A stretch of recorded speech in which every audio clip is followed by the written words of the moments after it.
Hello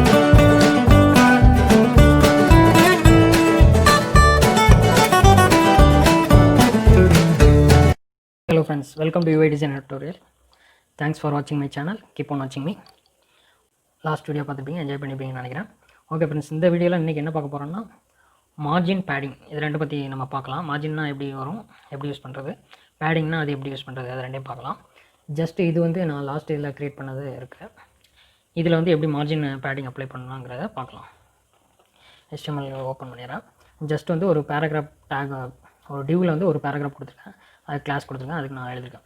okay, மார்ஜின்னா என்ன அப்படின்னு பார்த்தீங்கன்னா, இப்போ இந்த டியூ இங்கே இருக்குது, இங்கே பாக்ஸ் இருக்குது. இந்த பாக்ஸ் வந்து எனக்கு இந்த சென்டர் பிளேஸில் வேணும், அல்லது இங்கேருந்து ஒரு 100 பிக்சல் தள்ளி வேணும், இல்லை டாப்லேருந்து ஒரு 100 பிக்சல் கீழே இறங்கி வேணும், இந்த சென்டர் பொசிஷனுக்கு வேணும், அந்த மாதிரி செட் பண்ணுறது தான் மார்ஜின்.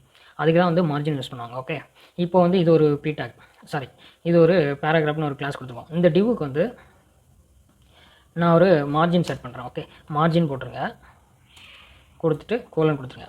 இப்போ மார்ஜின் வந்து எப்படி நம்ம பிரிப்பாங்கன்னா, டாப், ரைட், பாட்டம், லெஃப்ட் அப்படிங்க ஞாபகம் வச்சுங்க. ஓகே, ஃபஸ்ட்டு நம்ம கொடுக்குறது வந்து டாப்.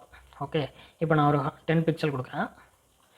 ஓகே, மறுபடியும் ஒரு 10 பிக்சல், மறுபடியும் 10. ஓகே, இது வந்து டாப், இது வந்து ரைட், இது பாட்டம், இது லெஃப்ட். இது நல்லா ஞாபகம் வச்சுங்க. இந்த பொசிஷனில் தான் வந்து மார்ஜின் பேடிங் எல்லாமே வந்துட்டு போடுவாங்க. ஓகே, கமா எதுவுமே கிடையாது. டேரெக்டாக வந்து எவ்வளோ வேல்யூ வேணுமோ அதை போட்டுட்டு பிக்சல் PXன்னு போட்டுருங்க. ஓகே, ஸ்பேஸ் விட்டு கொடுத்துருங்க.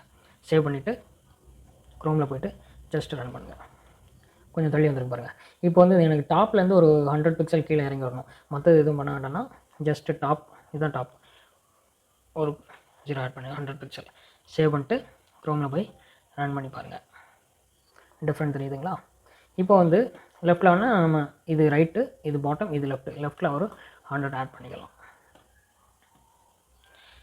இதை வந்து நம்ம பிக்சலில் கொடுக்குறோம்ல, இதுக்கு பதிலாக நம்ம பர்சன்டேஜில் கூட கொடுக்கலாம். ஃபார் எக்ஸாம்பிள் இங்கே வந்து ஒரு 10% நான் வந்து டாப்பு கொடுக்குறேன். ஓகே, பர்சன்டேஜ்னால் உங்களுக்கு எந்த ஸ்க்ரீனில் போனாலும் அந்த பர்சன்டேஜ் அந்த ஸ்க்ரீனுக்கு ஏற்ற மாதிரி கால்குலேட் பண்ணிக்கும். அதுதான் பர்சன்டேஜ். பிக்சல்னால் அங்கே என்ன பிக்சல் கொடுக்குறீங்க அதுதான் எல்லா ஸ்க்ரீனுக்கும் வரும். பர்சன்டேஜ்னால் அப்படி கிடையாது, ஒவ்வொரு ஸ்க்ரீன் சைஸுக்கு தகுந்த மாதிரி அது அட்ஜஸ்ட் ஆகிருக்கும். சேவ் பண்ணிட்டு க்ரோமில் போய் ஜஸ்ட் ரன் பண்ணுங்கள். இதுதான் வந்து 10%. இந்த ஸ்க்ரீனில் 10%னால் அந்த அளவுக்கு இருக்கும். ஓகே, இப்போ வந்து நான் வந்து ஜஸ்ட்டு 0 ஆட்டோ அப்படின்னு கொடுத்தோன்னா அந்த மார்ஜினுக்கு வந்து எதுவுமே செட் ஆகலை. டேரெக்டாக வந்து டிஃபால்ட்டாக நீங்கள் வந்து ஒரு வெப்சைட் ஆரம்பிக்கும் போது மார்ஜின் பேடிங்கை இந்த மாதிரி கொடுத்துரும், 0 ஆட்டோன்னு கொடுத்துரும். எதுவுமே செட் ஆகலைன்னு அர்த்தம். அப்போ சேவ் பண்ணிட்டு க்ரோமில் போய் ரன் பண்ணுங்கள். சென்டர் பொசிஷனுக்கு வந்துடும். ஓகே, இப்போ இதுலேருந்து நீங்கள் வந்து என்ன வேல்யூ கொடுக்கணுமோ அதுக்கு வந்து கொடுத்துக்கலாம். ஃபார் எக்ஸாம்பிள் இப்போ ஒரு நான் 50% கொடுக்குறேன்னு வைங்க. இது வந்து 4 வேல்யூ இருக்குல்ல, டாப், ரைட், பாட்டம், லெஃப்ட், இந்த 4க்குமே இந்த 50% எடுத்துக்கும். ஸோ வந்து அது எப்படி வரும்னா, கீழே போச்சு 4 இதுலேயும் வந்து இங்கேருந்து 50%, மேலேருந்து 50, பாட்டம்லேருந்து 50, ரைட்லேருந்து 50. ஓகே, இப்போ வந்து இந்த 50யை நான் வந்து ஒரு 20ன்னு மாற்றிடுறேன்.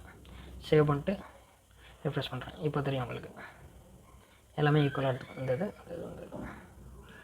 இப்போ வந்து இதில் ஒரு 10% கொடுக்குறேன். ரைட் வந்து எடுக்காது, ஏன்னா வந்து லெஃப்ட்லேருந்து 10% எடுத்தனால ரைட்டில் வந்து கால்குலேட் ஆகாது. ஓகே, டாப்பு, லெஃப்ட்டு, பாட்டமும் எடுக்காது, ஏன்னா லெஃப்ட் அண்ட் டாப் எடுத்ததுனால கீழே வந்து கால்குலேட் ஆகாது. இப்போ நீங்கள் ஒரு பாக்ஸுக்குள்ளே கொடுத்தீங்கன்னா அது கரெக்டாக உங்களுக்கு அது தகுந்த கால்குலேட் ஆகும். இப்படி தான் வந்து மார்ஜின் வந்து செட் பண்ணுவோம் நீங்கள். ஓகே, எப்படி பிக்சலில் கொடுக்கலாம்னு கொடுக்கலாம், அதே இது நீங்கள் பர்சன்டேஜில் கொடுக்கறனாலும் கொடுத்துக்கலாம். ஓகே, இதே இது நீங்கள் வந்து இது லெஃப்ட்லேருந்து செட் ஆனால் ரைட்லேருந்து செட் ஆனால் அதுக்கு ஒரு ப்ராப்பர்ட்டி இருக்குது. அது என்ன ப்ராப்பர்ட்டின்னு நெக்ஸ்ட் வீடியோவில் நான் எக்ஸ்பிளைன் பண்ணுறேன். ஓகே, இப்போ மார்ஜின் பார்த்துருக்கீங்க. இதே இது எனக்கு இந்த டியூக்குள்ளே உள்ள டெக்ஸ்ட் இருக்குல்ல, இதுக்கு வந்து எனக்கு ஒரு 10 பிக்சல் லெஃப்ட்டில் தள்ளி வேணும். அதுக்கு நம்ம எப்படி பண்ணணும்னா, உள்ள டெக்ஸ்ட் இருக்குல்ல, அதுக்கு வந்து நம்ம ஆல்ரெடி கொடுத்துருக்கோம் small text, margin left 20 pixel. அதாவது மார்ஜின் லெஃப்ட்னு தனியாக ஒரு ப்ராப்பர்ட்டி இருக்குது. நீங்கள் தனியாக காமனாக கொடுக்க தேவையில்ல, அந்த 4 வேல்யூ கொடுக்க தேவையில்ல. ஜஸ்ட் மார்ஜின் லெஃப்ட் மட்டும் நான் மாற்றினா அதுக்குள்ள அந்த தனியாக ஒரு ப்ராப்பர்ட்டி இருக்குது, மார்ஜின் லெஃப்ட்னு. அந்த ப்ராப்பர்ட்டி யூஸ் பண்ணி நீங்கள் 20 பிக்சல் கொடுத்துக்கலாம். இப்போ சேவ் பண்ணிங்கன்னா லெஃப்ட் எடுத்துக்கும். இப்போ நான் வந்து ஆல்ரெடி இங்கே வந்து காமனாக கொடுத்துருக்கேன். இதில் எனக்கு இந்த பாக்ஸ் வந்து 100 பிக்சல் டாப்லேருந்து இறங்கணும், டாப்பு மட்டும் நான் கொடுக்கணும் அப்படின்னு நினச்சேன்னா மார்ஜின் -டாப் தனியாக ப்ராப்பர்ட்டி இருக்குது, 100 பிக்சல், அது மட்டும் எழுதிக்கலாம். இந்த மாதிரி நீங்கள் தனித்தனியாக கூட எழுதலாம். மார்ஜின் டாப், அதே மாதிரி மார்ஜின் ரைட் இருக்குது, மார்ஜின் லெஃப்ட் இருக்குது, மார்ஜின் பாட்டம் இருக்குது. இந்த மாதிரி தனித்தனியாக எழுதிக்கலாம். இதை வந்து எக்ஸாக்டாக நம்ம யூஸ் பண்ணுறதுக்கு இதுக்கு இன்னொரு ப்ராப்பர்ட்டி இருக்குது. அந்த ப்ராப்பர்ட்டியை பற்றி நெக்ஸ்ட் வீடியோவில் நான் எக்ஸ்பிளைன் பண்ணுறேன். ஓகே, இப்படி தான் வந்து மார்ஜின் நம்ம வந்து செட் பண்ணணும். ஓகே, நெக்ஸ்ட்டு வந்து பேடிங் எப்படி யூஸ் பண்ணுறது அப்படிங்கிறத நான் சொல்கிறேன். மார்ஜின்ங்கிறது இதோட அவுட்டர் பாக்ஸோட இது பார்த்தீங்க. இப்போ இங்கேருந்து எப்படி வேல்யூ கொடுக்குறது, இந்த லெஃப்ட் நார்மல் அந்த விண்டோவோட சைஸ்லேருந்து உங்களுக்கு கால்குலேட் ஆகும் மார்ஜின் கொடுத்தா. அதே பேடிங்னா உங்களுக்கு ஒரு பாக்ஸ் இருக்குன்னா அந்த பாக்ஸுக்குள்ளே வந்து உங்களுக்கு ஸ்பேசிங் வந்து ஜென்ரேட் ஆகும். அதான் பேடிங். மார்ஜின்னா அவுட்டர் பாக்ஸ் வந்து வேல்யூ ஜென்ரேட் ஆகும். பேடிங்னா இன்னர் பாக்ஸ் வந்து வேல்யூ ஜென்ரேட் ஆகும். ஓகே, இப்போ காட்டுறேன். இதில் ஒரு பேடிங் 20 பிக்சல் நான் கொடுக்குறேன். சேவ் பண்ணிட்டு க்ரோமில் பாருங்கள். இப்போ நான் வந்து ரீஃப்ரெஷ் பண்ணோன்னா இதுக்குள்ளே பாக்ஸுக்குள்ளே பாருங்கள் ஸ்பேசிங் வந்துச்சு பாருங்கள். இப்படி தான் வந்து இந்த பாக்ஸ்க்குள்ளே வந்து நம்ம ஸ்பேசிங் கொண்டு வரணும். இப்போ நீட் ஆகிடுச்சு பாருங்கள். பாட்டம் லெஃப்ட் எல்லாத்துலேயும் ஸ்பேஸ் செட் ஆகிடுச்சு. இப்படி தான் வந்து கொடுக்கணும். இதே ஆஸ் யூஸ்வல் நீங்கள் வந்து பேடிங் லெஃப்ட் இருக்குது தனியாக எழுதிக்கலாம் ப்ராப்பர்ட்டி. இப்போ வந்து 50 பிக்சல் கொடுக்குறேன்.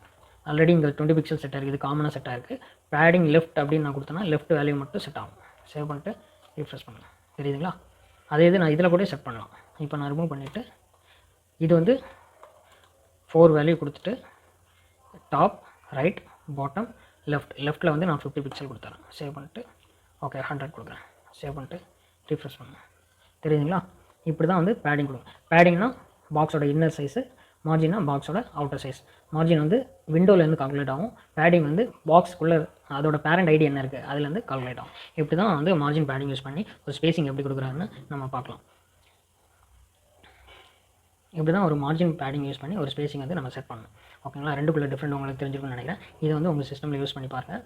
ஸோ தட் உங்களுக்கு வந்து இந்த மார்ஜின் பேடிங் யூஸ் பண்ணி நிறைய ஸ்பேசிங் கொடுத்து நிறைய ஸ்டைலிங் பண்ணலாம். யூஸ்ஃபுல்லாக இருக்கும்னு நினைக்கிறேன் இந்த வீடியோ. தேங்க்யூ.